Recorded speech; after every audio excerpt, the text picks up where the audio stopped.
పిల్లలు ఎస్పెషల్లీ స్కూల్లోనే ఎక్కువ ఉంటున్నారు ఇంట్లో కంటే. సో ఆ టీచర్తో బాండింగ్ అనేది వెరీ ఇంపార్టెంట్. ఇంతకు ముందర ఎలా ఉండేది అంటే స్కూల్లో టీచర్ అంటే భయము, స్కూల్ ప్రిన్సిపల్ అంటే భయము, టీచర్ని డౌట్స్ అడగాలంటే హెసిటేట్ అవ్వడము, కొడతారేమోనని భయము. సో మా దగ్గర అంటే మా ideology or philosophy is students should be given free hand. They should not come to school with a fear. They should have a open mindedness.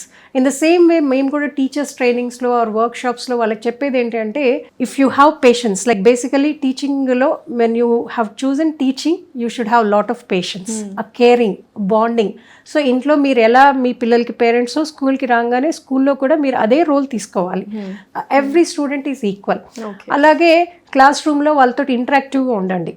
So punishments అనేవి will never give you anything good. So it makes the child very stubborn and he will have a negative feeling to come to school. ఇలా మనము balance చేస్తాము. అలాగే ఓవర్గా కూడా discipline లేకుండా చేయము. Character building అనేది ఇంపార్టెంట్ కాబట్టి పిల్లలకి ఎక్స్ప్లెయిన్ చేస్తూ ఉంటాం. ఇంటిగ్రిటీ అంటే ఏంటి, నువ్వు క్లాస్ రూమ్లో ఎలా ఉండాలి, నీ పక్కన ఫ్రెండ్స్ తోటి ఎలా బిహేవ్ చేయాలి, టీచర్స్ తోటి ఎలా ఉండాలి. So these are also the values that we inculcate in our students, especially in Ravis.